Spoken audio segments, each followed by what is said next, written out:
Avant de commencer la vidéo, je voulais faire une petite auto-promo concernant le projet Perséphone. Perséphone, c'est un comics sur lequel je travaille depuis fin 2019. Je travaille toute seule sur le projet, c'est un projet personnel. Perséphone, c'est un comics de science-fiction, c'est du space opéra, c'est tout public à partir de 14 ans. C'est l'histoire d'Andrea qui se fait propulser à l'autre bout de l'univers en une fraction de seconde. C'est disponible en anglais et en français, à la fois sur Webtoon, sur Mangadraft, sur mon site web, sur Instagram et sur TikTok. Pour soutenir le projet, n'hésitez pas à lâcher un petit follow sur les différentes plateformes via le lien Linktree en description.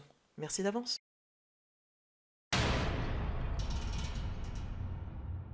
Bonjour à tous et bienvenue dans Anti-Sèche. Fabriquer ses émaux est globalement à la portée de tous. Cela coûte généralement moins cher que de les acheter et les possibilités de création sont multiples. Cependant, fabriquer ses émaux n'est pas pour autant faisable par tous. Car fabriquer ses émaux, c'est comme faire un gâteau. Il faut les bons ingrédients, sinon le résultat est raté. Et surtout, il faut un four, une petite capacité de stockage et un local dédié. Car soyons clairs sur ce point, vous ne devez en aucun cas faire ça dans votre cuisine. Fabriquer ses émaux, c'est de la chimie.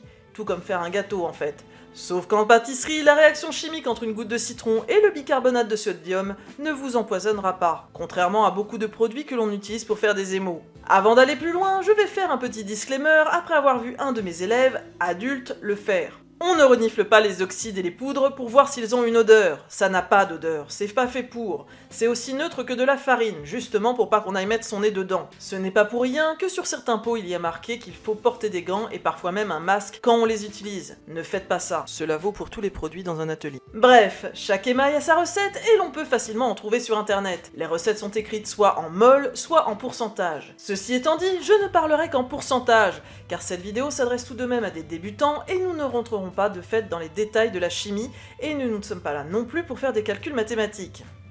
Je n'aborderai donc pas la création pure d'émaux, je vais juste montrer qu'il est possible de le faire chez soi et les précautions à prendre. Quoi qu'il en soit, sachez que la plupart des recettes sont écrites en pourcentage, ou ont une version en pourcentage.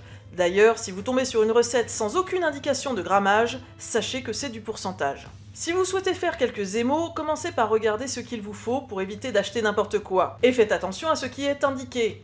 Par exemple, le feldspath. Il en existe deux sortes. Il ne faut pas les confondre car cela ne donnera pas le même résultat. Ici par exemple, c'est un test de bleu de rutile. Dans la recette de base, il faut utiliser du feldspath potassique. À gauche, le résultat avec le feldspath potassique et à droite, le résultat avec le feldspath sodique. Comme vous pouvez le voir, il y a une belle différence. Bien, une fois votre recette en main et les produits achetés, il vous faudra du papier journal, un gros pot de confiture, 3 ou 4 billes, un masque FFP2 intégral de ce type au minimum. C'est achetable sur les sites des revendeurs comme Ceradel. N'utilisez pas de masque chirurgical. Des gants en latex ou équivalent, une cuillère, un stylo et des étiquettes, et le plus important, une balance de précision allant jusqu'au centième de gramme. J'insiste sur ce point, là on fait de la chimie, et quand on fait de la chimie, on doit être ultra précis. Certaines recettes comportent des dizaines de poudres à mélanger et une différence d'1 gramme peut paraître insignifiant sur le moment, mais ce n'est pas le cas. Le résultat sera forcément impacté d'une manière ou d'une autre. Il faut être précis et respecter les consignes d'utilisation à la lettre. Démonstration. Reprenons l'exemple du bleu de rutile. Dans la recette, il est indiqué que si l'argile de la céramique est blanche, il faut mettre d'abord un jus d'oxyde de fer rouge sur la céramique avant d'appliquer l'émail. Si vous ne le faites pas, voilà le résultat. À gauche, le résultat escompté, à droite, ce que vous aurez si vous ne mettez pas d'oxyde de fer rouge en sous-couche. Soyez donc précis. Avant de commencer, j'aimerais rajouter un dernier point qui va être un peu long et qui va peut-être vous sembler hors sujet, mais c'est important. Connaissez-vous la différence et le point commun qu'ont les émaux et l'acide chlorhydrique? Dit comme ça, pas grand-chose. La différence entre l'acide chlorhydrique et les émaux, c'est que l'un a une odeur et l'autre non. Le point commun, c'est qu'ils sont tous les deux ultra toxiques, chacun à leur manière. Si vous avez déjà utilisé de l'acide chlorhydrique, vous le savez, mais pour ceux qui ne le savent pas, lors de son utilisation, il dégage un gaz très nocif, qui a une odeur très caractéristique. Déposé sur une surface crasseuse, il peut même tourner au vert fluo. J'en ai fait l'expérience. Pour l'utiliser, vous devez impérativement porter une vraie protection pour qu'il ne rentre pas en contact avec votre peau et pour ne pas l'inhaler. Et quand vous l'inhalez par inadvertance pendant son utilisation, les conséquences peuvent être dramatiques au point de se demander pourquoi ce produit est en libre service en France. Toujours est-il que tout dans l'acide chlorhydrique vous dit que ce truc peut vous tuer. Absolument tout, sans même lire l'étiquette. Ce qui n'est pas le cas des émaux, qui pourtant sont très toxiques. Gardez ça en tête, et dans les ateliers, surtout amateurs, ce n'est jamais dit. Résultat, on prend de mauvaises habitudes. C'est d'ailleurs pour ça que dans mes précédentes vidéos, je ne porte pas de gants, car il n'y en avait pas dans l'atelier où je filmais à l'époque.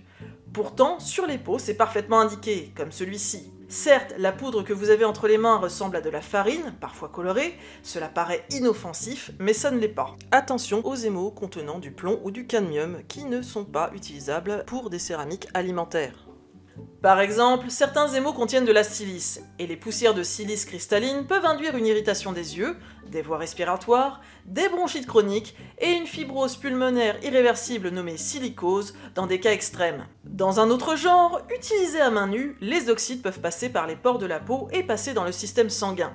Alors certes, utiliser 1 ou 2 fois à main nue, cela n'est pas aussi toxique que l'acide chlorhydrique.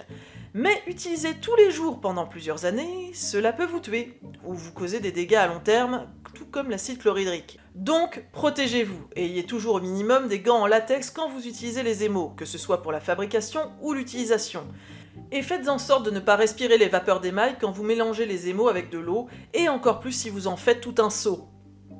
Vous l'aurez compris, comme je l'ai dit au début de la vidéo, il ne faut pas faire les mélanges d'émaux dans votre cuisine. Si un mélange nécessite de faire bouillir une préparation, comme c'est le cas pour le cerne-émail, et que vous ne pouvez pas faire autrement que de le faire dans votre cuisine, prenez alors un maximum de précautions. Mais si vous pouvez ne pas le faire, ne le faites pas. Vraiment, faites autrement.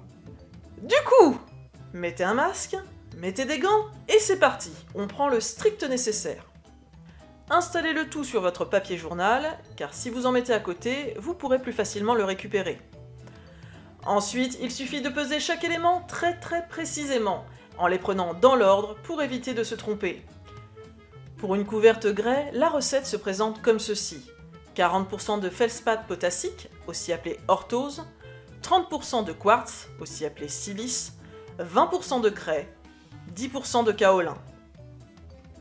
Une fois le mélange fait, mettez le tout dans un pot à confiture avec les billes dedans, puis secouez le tout vigoureusement quelques minutes. Les billes feront le reste et mélangeront la poudre parfaitement. Votre émail est prêt, vous n'avez plus qu'à le mélanger avec de l'eau et à le tester. Appliquez-le sur un petit tesson et on le met au four. Rappelez-vous de faire toujours un essai avant de vous lancer sur votre pièce, de préférence sur 2 terres de couleurs différentes, car la réaction chimique entre la terre et l'émail peut jouer. Ici par exemple, c'est le même émail, sauf que l'un est sur une terre blanche alors que l'autre est sur une terre noire, qui contient très probablement de l'oxyde de fer ou quelque chose dans le même genre. Malgré votre échantillon test, sachez que les résultats des émaux peuvent être surprenants et inattendus à la sortie de la cuisson, et différer pour d'autres raisons. Cela peut venir de la température du four, qui peut être trop chaude ou pas assez, ou des paliers de cuisson qui sont mal réglés. Parfois même, la position de vos pièces dans le four peuvent avoir un impact sur le résultat, comme ici. Ces 2 tasses ont pourtant le même émail, mais elles n'étaient pas placées au même endroit dans le four. Résultat, l'une est plus sombre que l'autre. De même, ce n'est pas parce que vous utilisez un émail à effet qu'il faut en mettre une bonne couche pour autant. D'autant plus que certains émaux vont avoir tendance à couler. Ici par exemple, j'avais mis une couche très épaisse de bleu de rutile, mais malgré les précautions prises et l'utilisation d'un filet de cire d'abeille pour protéger la zone à émailler, cela a trop coulé d'un côté et cela a endommagé la céramique, ce qui est dommage. Faites donc attention en utilisant vos émaux pour la première fois. Quoi qu'il en soit, je vous mets en lien plusieurs sites regroupant diverses recettes. Il existe aussi des livres de recettes, mais faites attention, tous les livres ne seront pas à votre portée. Certains sont vraiment à destination des professionnels ou à destination de ceux qui possèdent un four.